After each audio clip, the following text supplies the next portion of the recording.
roses from cuttings is a rewarding process, and here's how you can do it.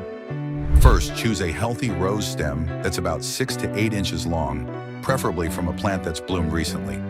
Make a clean cut just below a leaf node. Remove the lower leaves and dip the cut into rooting hormone to encourage growth.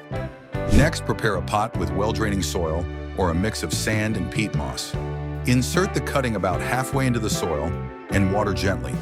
Cover the pot with a plastic bag or a bottle to create a mini greenhouse, helping to retain moisture. Place the cutting in a bright spot with indirect sunlight. In a few weeks, roots should start to develop. Keep the soil moist, and once the cutting has strong roots, you can transplant it into your garden. With a little care and patience, you'll soon have a flourishing rose plant. Once your rose cutting has developed strong roots, it's time to focus on its long-term care. Gradually introduce the plant to more sunlight, ensuring it's well acclimated before moving it outdoors.